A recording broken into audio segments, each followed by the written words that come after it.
that you got from the farmer's market or online.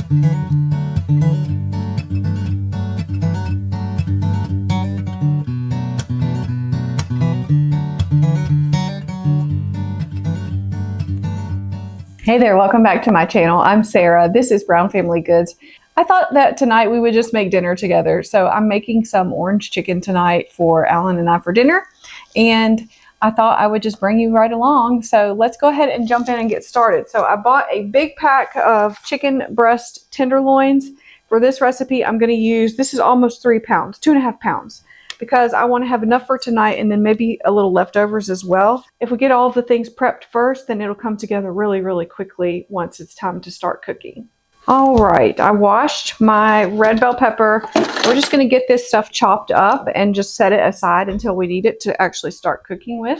I have a bowl for the onion and pepper and then a bowl for the orange. We are going to actually thinly slice the orange and use it in the actual recipe. So I'm going to use about half of this onion.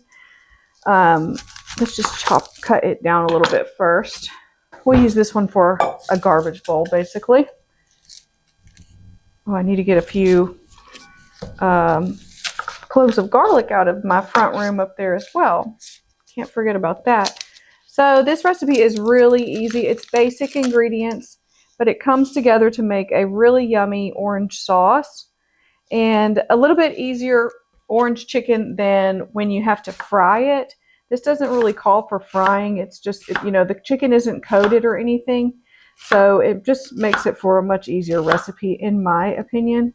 I'm just cutting the onion like this. That way it sort of holds together a little bit better. You could definitely dice it up if you want it to break down more. We'll cut the bottom off of here. And then we're just going to cut this and leave the seeds on the inside, basically. Whenever I buy a bell pepper, I try to get like the biggest one, even if I don't really think I need the biggest one. For whatever reason, you're paying per bell pepper these days, like not by the pound or anything like that. So if I'm paying $1.50 for something, I might as well get like the biggest one that I can possibly get for $1.50. Now I'm just going to cut this into some strips because I think that's the best way for me. And then I'm going to cut the strips in half because I don't like it too chunky. Neither does Alan. If you prefer it in bigger bite-sized chunks, leave it in bigger chunks. That's completely fine. That's the thing with any recipe. Make it how you want it. It may say cut it into matchsticks, but if you know that you like things to have more texture to them, then cut it bigger. You know, you just have to adjust, you know, the cooking time for your preference. If you have cut the vegetable bigger, then you'll need to cook it a little bit longer than a matchstick or whatever the recipe calls for. Everything is negotiable in cooking, in my opinion. So you do how you would like it or how your family prefers it or whatever, and just change it up a little bit. Adjust the cooking time, adjust the, you know, the main things stay the same. The method is going to stay the same, but the finer details doesn't really have to stay the same. Also, if you prefer like a green bell pepper or something like that, then that would be perfectly fine in this too. The point is, all of cooking is just based on a matter of taste anyway. So if you like something and I don't, then you do it your way. Totally fine. You're not going to offend me at all. The thing that I get mostly from recipes is inspiration, you know? So I am a person who, I like a cookbook, but I don't really want to follow that recipe specifically. I like to get some inspiration from that recipe. So it sort of gets my brain going when I see a recipe written out. Some people can think, oh, I like this, and this flavor. So that would be really good. And it makes me think, oh, but I don't really like, you know, salmon. So I'd rather have it on chicken or something like that. Okay, so I am actually going to, how am I going to cut this? Let's think about this, because what I want, I don't think I want like a whole slice of orange because that's not really something you want to eat, you know? Let's just do half. Let's just do half. I think I'm going to cut it like this into some half moons. I don't know if this is for garnish or what. The recipe that I'm going off of kind of has this added in at the end. Delicious orange. Okay, I'm just going to put my little half moon pieces in here. Maybe I'll go ahead and cut the whole thing up at least. I mean, I'm eating the ends because I don't want those to go to waste. But they're too much rind on them for me to want to put that in any kind of dish. So that's a delicious orange. I wish I had bought more. I literally only bought one orange for this recipe, but that one's actually pretty good. Okay, I'm just putting these in my bowl here. I'm going to set this aside. Now I also need to get some garlic out and some ginger. So I have this kind of funky looking piece of ginger. I'm just going to cut that end off that's really dry. Cut a bit like that. And we'll just take the skin off of it. And then we're going to grate it into a small bowl. We'll also grate the garlic once we get it out. In just a moment. Let me grab the garlic. My garlic is in a big bowl in the front room in there. It's kind of my storage room. Okay. Take the skin off of these. So it's up to you. You can use fresh garlic, of course. You can use the jarlic. That's perfectly fine as well. You could substitute garlic powder as well. No problem at all. Use what you have. I'm going to rinse these off because they had a little bit of dirt on this skin. And I'll get my microplane out. Here she is.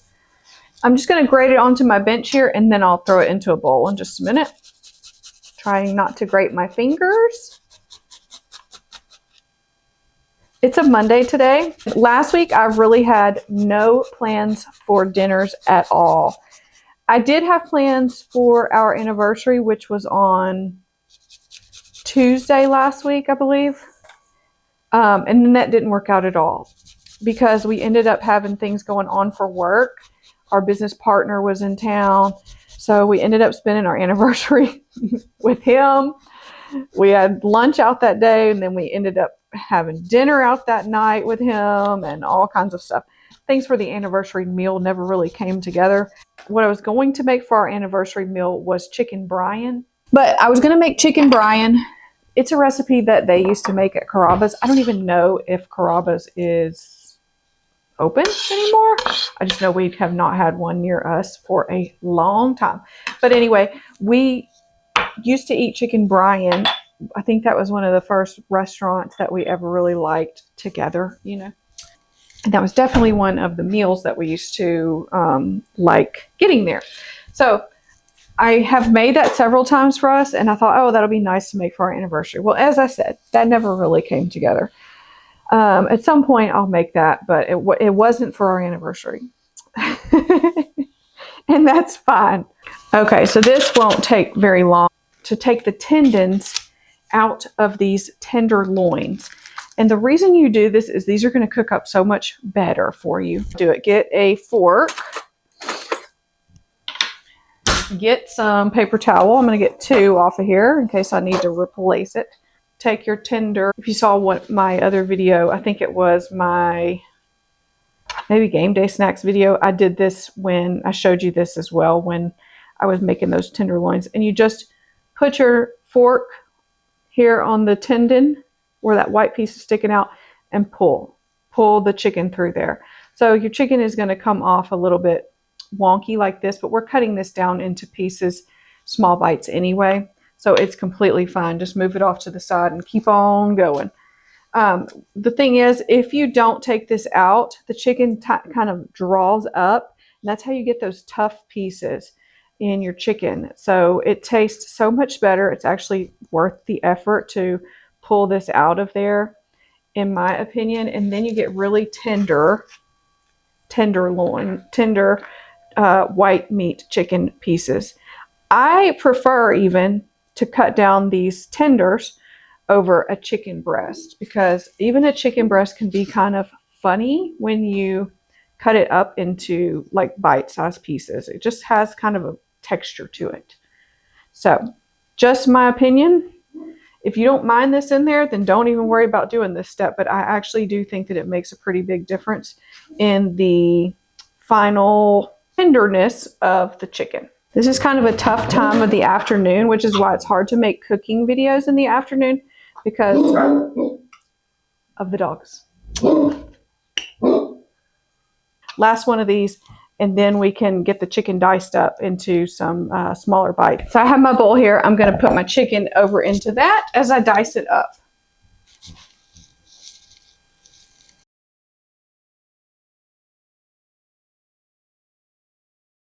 Now let's put this orange sauce together. This is some orange juice that I had frozen from our neighbor. Always gives us oranges from their tree. So many times if we can't eat them all, I'll go ahead and juice them up. That way I don't waste the juice. Let me get a measuring cup out and we'll just make it in that. So I know we need some orange marmalade also. Marmalade, that. Soy sauce. Rice vinegar, I think. Hopefully I have a cup of this thawed out. I'm really not sure. I need to keep shaking it. Let's see what we get. Oh, so close. So close, so close. All right. This is probably exactly what I need. Let's see if we can just get it out of there. And by the time I go to cook this, it will have melted. Okay, that's perfect. Okay, so next up, we're going to put in 2 tablespoons of orange marmalade. 1. Just kind of doubles down on the orange flavor and adds some sweetness. The original recipe that I've used for this calls for some sugar as well. I don't really add the sugar. Just don't think it needs it. The marmalade and the orange juice itself is plenty sweet in my opinion, but if you like yours sweeter, you can go right ahead and add some more. So about 2 tablespoons of seasoned rice vinegar. I'm going to add a little bit more because this tablespoon's pretty flat. 2 tablespoons of soy sauce as well. Maybe I should shake it. Does that matter for soy sauce? I don't think so. And this is just one of those things you want to get ready before you start cooking. Otherwise, when it's time for showtime, you're going to be behind, way behind. So just get all of this done beforehand, and then when it's time to cook, you got everything right at your fingertips. Well, the only one thing that I did miss was some red pepper flakes, and I'm going to add some of those gochujang red pepper flakes. I can almost never find them when I need them. I like to add a little bit of sesame oil as well. So I'm going to add about what would be like maybe a teaspoon of sesame oil to this. I love sesame oil. If you don't like it, you can leave it out completely. Found them. Okay. And about a teaspoon of these as well. So I'm just going to shake some into my spoon here. These are not hot like a regular red pepper flake is. So if you go a little bit extra, you'll be good. It's not going to burn you up. Okay. Now then, now we can just set this aside and we'll get it back out once we get cooking. Okay, first thing first, we're just going to put some avocado oil in. We got to cook the chicken in batches to get it browned up. Avocado oil. Let the pan heat up here. I'm going to put it on about medium high. Alan was looking in the fridge just now and he was like, "Oh, is that apple slices?" I was like, "No, that is raw chicken. That is not apple slices. Please do not eat that. Don't stick your hand in there. You're not going to like it."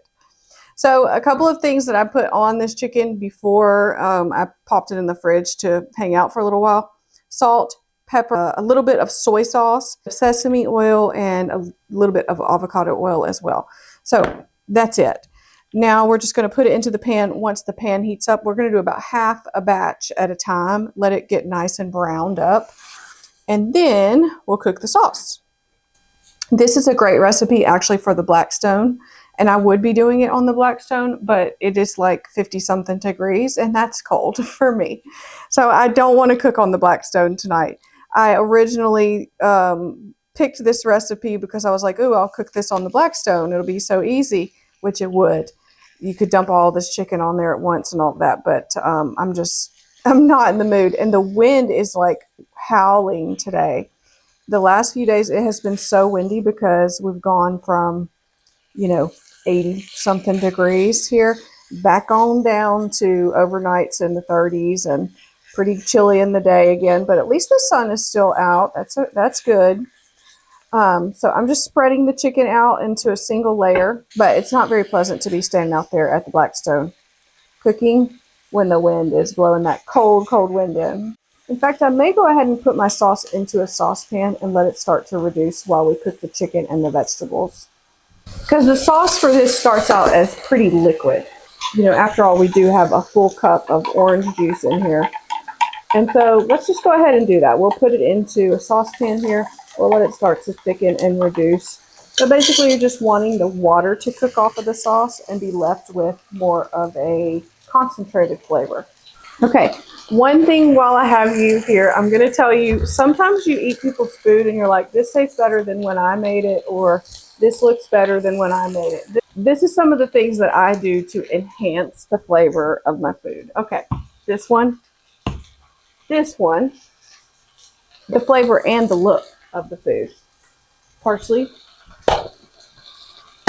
And I'm going to tell you what all these are in just a second. Okay, I also added, so for this sauce, for example, the recipe calls for orange juice, soy sauce, rice vinegar, red pepper flakes. That's about it. Into that, I also put, though, this is browning sauce. Kitchen Bouquet is another brand of this. This is Savoy's. This is more like a Cajun brand. This is probably more available here locally to me. This is basically some caramel color, which will make the sauce look better, but it also has a little bit of extra flavoring in it. So vinegar, garlic powder, spices, onion powder. It tastes good. Not by itself by any means, but sometimes if you have a sauce and you want to enhance it a little bit, it just is missing something occasionally. This is a good way to go. So I put in, and you don't need much, about a quarter or half a teaspoon is what I put in here. I usually just use the cap, quite frankly. I put it in the cap. I did about half a cap today, and I put it into the sauce. That just really enhances the color and actually does work to enhance the flavor. And additionally, this is called accent. What this is MSG. Don't be scared. Don't be alarmed. A lot of foods that you eat have MSG in it. And what MSG is just an addition of umami flavor. So when you taste a really good sauce and it kind of hits all of the notes that you want it to hit, many times that's because it has MSG in it. It just adds this background flavor, so don't go overboard with it. But again, I use about half a teaspoon. If I have a pound of meat, I use about half a teaspoon per pound. That's just the ratio that I use. And I do still use salt and pepper. Some people use MSG in place of salt, but I think you can do both many times, as long as you don't add too much of this. Last, parsley. So to this sauce, I also added some parsley flakes because the appearance will be better if we add some parsley flakes. It just adds a bit of green. So this is just dried parsley. You could always add fresh as well, but I don't often have fresh on hand unless I'm growing it in the garden, which I'm not right now. So many times I will add parsley to either straight to the top of something just to enhance the look of it, or into a sauce or soup or things like that because it just visually looks better. Parsley, luckily, doesn't add a lot of flavor. So you're not going to change the flavor of whatever you're making with the addition of parsley, unless you really, stubbed your toe and added half a thing of it. But it doesn't have much flavor at all. All right, my chicken's getting nice and brown. Just left it for about 3 or 4 minutes on the first side, and then start to flip it and toss it around. And we'll leave it for about 2 or 3 minutes on the second side, and then we'll pull this first round out to put it in a bowl and let it drain for a little bit and do the second batch. Get a bowl here. My sauce is starting to come up to, I see a few bubbles around the edge here. And once it starts to do a low simmer, then I'll turn this one way, way, way down just so that it doesn't reduce too much. I can smell that orange juice though. Nice and brown. It doesn't have to be 100% cooked at this point because we're going to put it all back in with the sauce and let it cook together for a bit as well. So you do want to get it pretty close, but we will ultimately finish cooking in the sauce. I have my sauce turned down to 1 at this point. It's still kind of bubbling, so I'm going to keep my eye on it. If I need to take it off the heat, I will. And then round 2.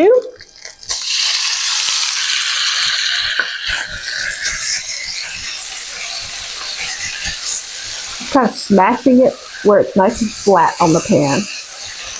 And then we'll leave it. do your dishes while you're cooking.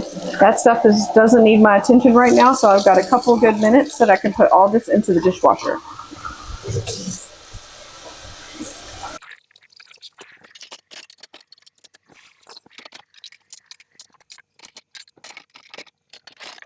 And if I go away and do something else while the chicken is cooking in the pan, then that means I'm not bothering the chicken while it's getting a nice good sear on the bottom there. So, one last thing we're going to get ready while this is cooking is some broccoli. This is a mixed bag. It's got broccoli, carrots, and cauliflower. But for this dish, I'm just going to take the broccoli out.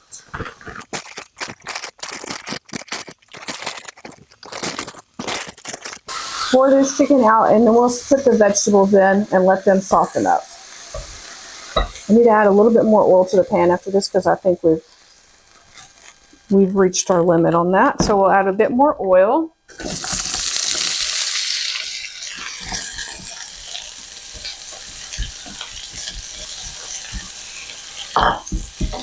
Just let these cook and soften. I need to get that broccoli cut up while this is cooking for a minute. I'm going to use the same bowl here. Just grab another knife.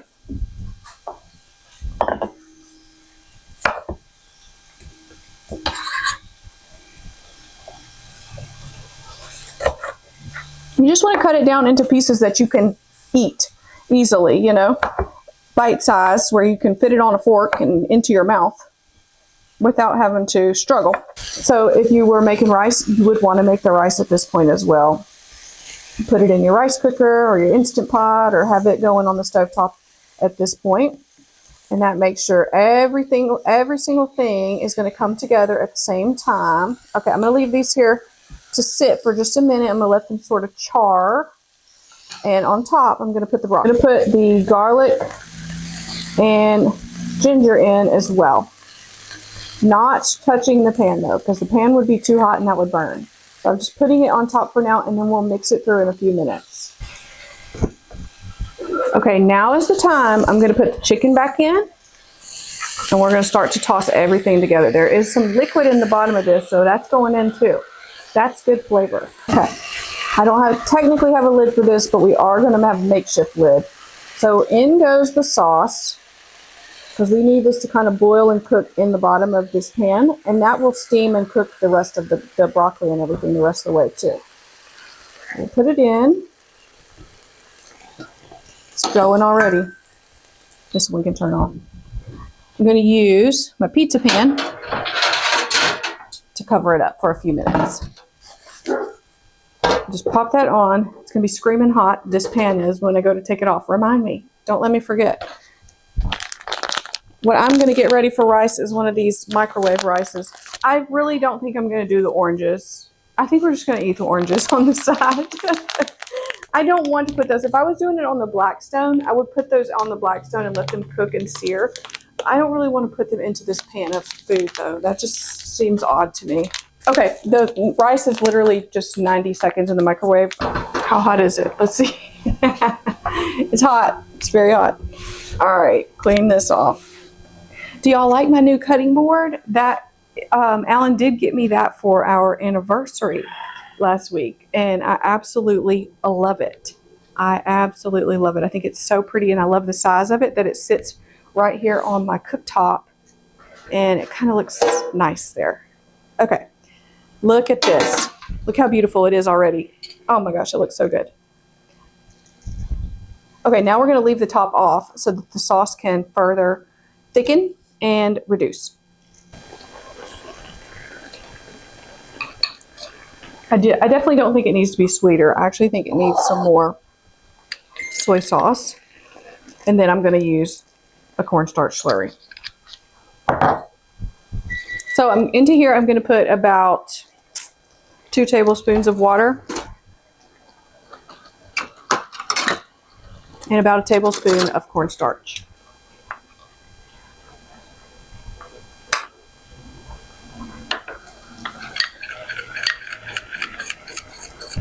Okay, we added our cornstarch slurry, and this is much better. You can see the sauce is a lot thicker, and it's coating the chicken at this point. So that's exactly what we want. Delicious, and the veggies are still nice and colorful. So this is done cooking though, completely done. and we can set it to the side for just a minute while we let it cool down before we eat. You can do all kinds of sides with this. So rice is a good option for this. Noodles, if you prefer noodles. What are those called? Like chow mein noodles? What are they even called? We don't eat noodles with anything.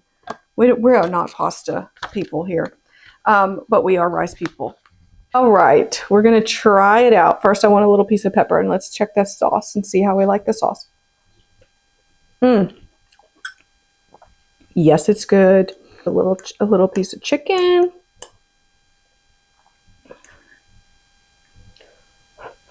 It's screaming hot. If you wanted to, you could also throw some green onions on top. They did not give me those on my Walmart order, so I'm not.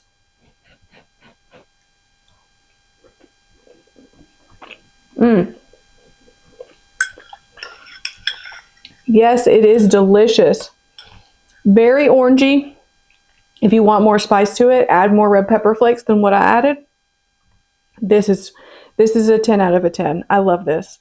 And I love that the sauce is not a fakey, weird sauce from a bottle. Like this. I'm not saying we don't have it. I'm just saying real deal is the way to go.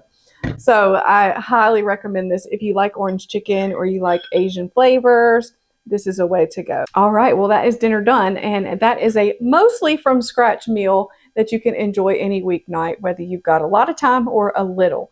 So thanks so much for being here. I hope you have enjoyed today's video, just hanging out through the evening and getting some dinner ready for Alan and I. I hope to see you back here again real soon.